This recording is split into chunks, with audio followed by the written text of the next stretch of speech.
প্রিয় ছাত্রছাত্রীরা, আজকে আমি তোমাদেরকে এবির মাধ্যমে মাধ্যমিক 2026 সালের পরীক্ষার জন্য এবিটিএ টেস্ট পেপারে যে সমস্ত প্রশ্নগুলো দেওয়া হয়েছে বাংলার 9 নম্বর পেজের এমসিকিউ প্রশ্নগুলো আলোচনা করব এবং এসকিউ টেস্টের প্রশ্নগুলো আলোচনা করব, যেগুলো 1 নম্বর প্রশ্ন আছে, এবং বঙ্গানুবাদগুলো আলোচনা করব।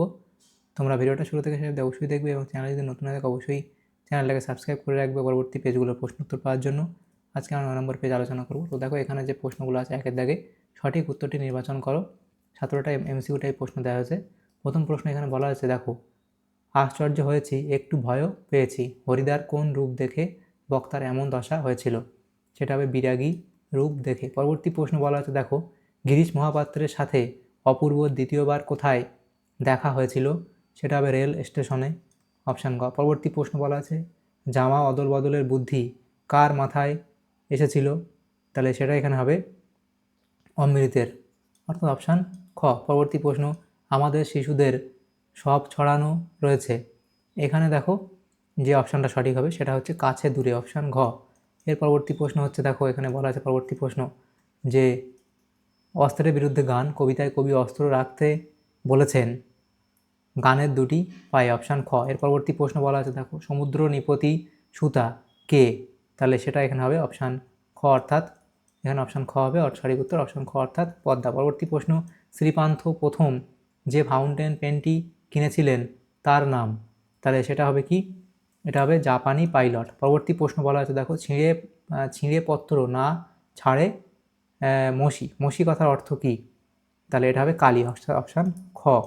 এর পরবর্তী প্রশ্ন বলা আছে, কলকাতা বিশ্ববিদ্যালয় পরিভাষা সমিতি নিযুক্ত করেছিল 1936 সালে, অপশান ক। তার পরবর্তী প্রশ্ন, যে কর্তা অন্য কাউকে দিয়ে কাজ করায়, তাহলে যে কর্তা অন্য কাউকে দিয়ে কাজ করায়, তাহলে সেটা হবে অপশান খ, প্রযোজক কর্তা। পরবর্তী প্রশ্ন, অনুসর্গ মাত্রই অব্যয়, অপশান খ। এর পরবর্তী প্রশ্ন বলা আছে, দেখো, সেটা হলো কি, বুড়ো মানুষের কথাটা শুনো, চিহ্নিত পদটি যে সমাস, অর্থাৎ এই বুড়ো মানুষের এটি যে সমাসের উদাহরণ সেটি হলো, তাহলে সেটা কি, কর্মধারায় সমাসের উদাহরণ। পরবর্তী প্রশ্ন এখানে দেওয়া আছে, দেখো 1.13 দাগের প্রশ্ন এখানে বলা আছে, দেখো, উপনগরী সমাসটি গড়ে উঠেছে সমীপ্য অর্থে, অপশান এখানে খ হবে তোমাদের সঠিক উত্তর। এর পরবর্তী প্রশ্ন হচ্ছে, মহাশয়ের কি করা হয়, এটি কোন বাচ্যের উদাহরণ? সেটা হবে এখানে অপশান গ, অর্থাৎ এখানে ভাববাচ্য।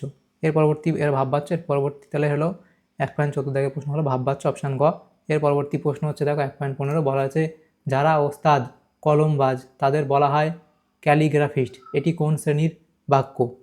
সেটা হবে জটিল বাক্য, অপশান এখানে তোমাদের সঠিক উত্তর হবে অপশান গ, অর্থাৎ জটিল বাক্য। পরবর্তী প্রশ্ন এখানে দেওয়া আছে, দেখো 1.16, সেখানে বলা হয়েছে কি, যে তোরা সব জয়ধ্বনি কর, এটি কোন বাচ্যের উদাহরণ? তাহলে সেটা হবে এটা কর্তৃবাচ্যের উদাহরণ। পরবর্তী প্রশ্ন, নির্দেশক বাক্যের একটি শ্রেণী হলো নয়ার্থক বাক্য। তাহলে এগুলো হলো। তাহলে দেখো, এখানে যে এমসিকিউ টাইপ প্রশ্নগুলো ছিল সেগুলো হলো। পরবর্তী যে প্রশ্নগুলো আছে, দেখো সেখানে আমাদের কি বলা আছে, 2 দাগের প্রশ্ন বলা আছে, দেখো, কম বেশি 20টি শব্দে নিচের প্রশ্নগুলো উত্তর দাও। এখানে 19টা প্রশ্ন 1 নম্বর করে উত্তর করতে হয়। 2.1 বলা আছে, দেখো, যে কি, যে কোনো 4টি প্রশ্ন উত্তর দাও। এখানে 1 নম্বর করে দেওয়া হচ্ছে প্রত্যেকটা প্রশ্ন। প্রথম প্রশ্ন কি বলা আছে, হাসি গোপন করিল, কে কেন হাসি গোপন করেছিল? তাহলে কি, গিরিশ মহাপাত্রের হাস্যকর ও অস্বাভাবিক রকমের পোশাক দেখে অপূর্ব সেদিকে তাকিয়ে হাসি গোপন করলো। পরবর্তী প্রশ্ন, নদের চাঁদ সব বোঝে, নদের চাঁদ কী বোঝে? তাহলে লিখবে, নদের চাঁদ একজন রেল স্টেশনের স্টেশন মাস্টার, তাই নদীর জন্য এমন পাগল হওয়া যে তার সাজে না সেটা সে বুঝতে পারে। পরবর্তী প্রশ্ন, ঈশবের মেজাজ চড়ে গেল, কেন ঈশবের মেজাজ চড়ে গিয়েছিল? লিখবে, অমৃত কুস্তি লড়তে অনিচ্ছুক ছিল, কিন্তু কালিয়া তাকে মাটিতে ছুঁড়ে ফেলে দিলে ছেলের দল জয়ধ্বনি করে চেঁচিয়ে ওঠে, এই জন্য বন্ধু ঈশবের মেজাজ চড়ে গিয়েছিল। পরবর্তী প্রশ্ন, মেসোর মুখে করুণার ছাপ দেখে তপনের কী অভিব্যক্তি হয়? তপনের লেখা গল্পটি পড়ে তার মেসো প্রশংসা করলে তখন তপন প্রথমে ভাবে যে মেসো ঠাট্টা করছে, কিন্তু পরে মেসোর মুখে করুণার ছাপ দেখে তপন আহ্লাদে কাঁদো কাঁদো হয়ে যায়। এর পরবর্তী যে প্রশ্নগুলো আছে, দেখো বলা আছে কি, হতেই পারে না, বক্তা কি হতে পারে না বোঝাতে চেয়েছেন? তাহলে কি, বক্তা হতে পারে না বলতে বোঝাতে চেয়েছেন যে বিরাগী সন্ন্যাসীর বেশে আগত ব্যক্তিটি গল্পকথকদের পরিচিত হরিদা কখনোই হতে পারে না। এর পরবর্তী প্রশ্নগুলো দেখো বলা হয়েছে 2.2 দাগের প্রশ্ন বলা আছে, দেখো, যে কোনো 4টি প্রশ্ন উত্তর দাও। প্রথম প্রশ্ন, হা ধিক মোরে বক্তা কেন নিজেকে ধিক্কার দিয়েছিলেন? এটা তোমরা করে নিও। পরবর্তী প্রশ্ন, রক্ত মুছি শুধু গানের গায়ে, কথাটির অর্থ কী? তাহলে সেটা লিখবে।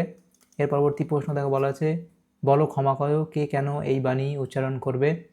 তাহলে দেখো এটা লিখবে, যুগান্তরের কবি আফ্রিকার দ্বারে দাঁড়িয়ে এই বাণী উচ্চারণ করবেন, যুগ যুগ ধরে সভ্য দুনিয়া আফ্রিকার প্রতি যে বর্বর লোভ ও নিষ্ঠুর অত্যাচার চালিয়েছে তার দায় সভ্য সমাজের বিবেকবান মানুষের প্রতিনিধি হিসেবে যুগান্তরের কবিকেই গ্রহণ করতে হবে।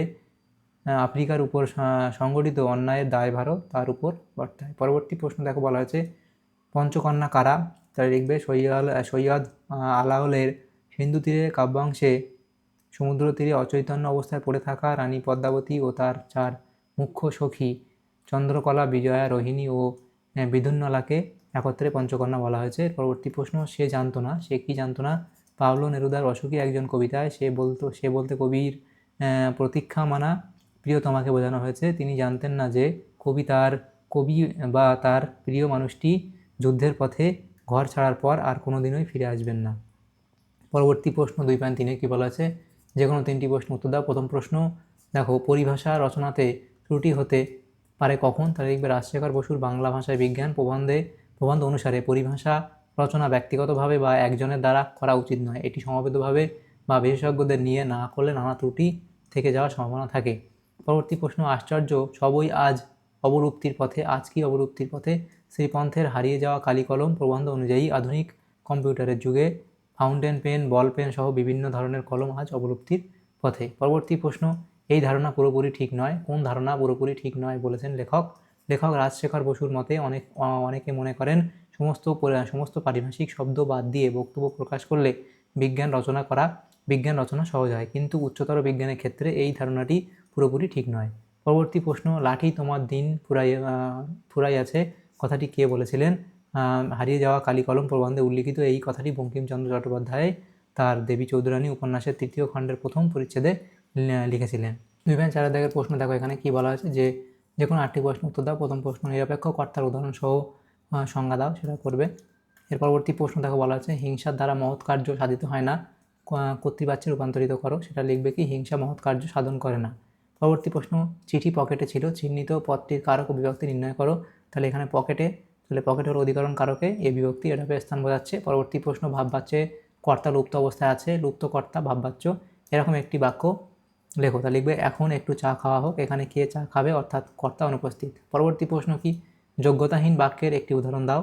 মাছগুলো আকাশে উঠছে, মাছের ওড়ার ক্ষমতা নেই, তাই এটি যোগ্যতাহীন বাক্য। পরবর্তী প্রশ্ন কি, পরবর্তী প্রশ্ন 2.4.6 বলা হচ্ছে, দেখো, কৃপা করো নিরঞ্জন বাক্যটিকে নির্দেশক বাক্যে রূপান্তর করো। তাহলে নিরঞ্জন কৃপা করেন বা কৃপা করো, নিরঞ্জন কৃপা করেন। পরবর্তী প্রশ্ন, বিগ্রহ বাক্য কাকে বলে, সেটা লিখবে। এর পরবর্তী প্রশ্ন হচ্ছে, মেঘে ঢাকা শব্দটির ব্যাসবাক্য সহ সমাসের নাম উল্লেখ করো। তাহলে মেঘ দ্বারা ঢাকা, তাহলে সমাসের নাম হচ্ছে কি, করণ তৎপুরুষ সমাস। এর পরবর্তী প্রশ্ন, যন্ত্রাত্মক করণের একটি উদাহরণ দাও। লিখবে, শিকারী তীর দিয়ে পাখি মারল, এখানে তীর একটি যন্ত্র বা বস্তু যার সাহায্যে কাজ সম্পন্ন হচ্ছে। তার পরবর্তী প্রশ্ন দেখো বলা হয়েছে, বিধেয় প্রসারকের একটি উদাহরণ দাও। তা উদাহরণ তোমরা দেবে যে ছেলেটি খুব দ্রুত বেগে দৌড়াচ্ছে, এখানে খুব দ্রুত বেগে অংশটি দৌড়াচ্ছে, বিধেয় পথটিকে প্রসারিত করছে। তাহলে এগুলো হলো। এর পরবর্তী যে প্রশ্নগুলো এখানে আছে দেখো, আচ্ছা, পরবর্তী প্রশ্ন হচ্ছে 9 দাগে আমরা চলে যাবো। এখানে চলিত বাংলায় অনুবাদ করো। তো এখানে আছে কি, student life is the stage of preparation for future. তাহলে ছাত্রজীবন হলো ভবিষ্যতের প্রস্তুতির পর্যায়। দেখো, this is the most important period of life, এটি জীবনের সবথেকে গুরুত্বপূর্ণ সময়। A student is young today but he will B a man tomorrow. একজন ছাত্র আজ তরুণ, কিন্তু আগামীকাল সে একজন পূর্ণবয়স্ক মানুষে পরিণত হবে। হি হ্যাজ ডিফারেন্ট ডিউটিস, তার বিভিন্ন ধরনের কর্তব্য রয়েছে। তাহলে এখানে আমরা এগুলো আলোচনা করলাম আজকে এই ভিডিওর মাধ্যমে। 9 নম্বর পেজে বাংলা যে প্রশ্নগুলো ছিল, তোমাদের যদি সামান্যতম উপকার এসে থাকে ভিডিওটা অবশ্যই একটা লাইক করবে এবং বেশি বেশি করে বন্ধুদের সাথে শেয়ার করবে। আর পরবর্তী যে পেজগুলো আছে সেগুলোর প্রশ্ন উত্তর পাওয়ার জন্য অবশ্যই তোমরা আমাদের চ্যানেলটাকে সাবস্ক্রাইব করে রাখবে। Thank you, thanks for watching.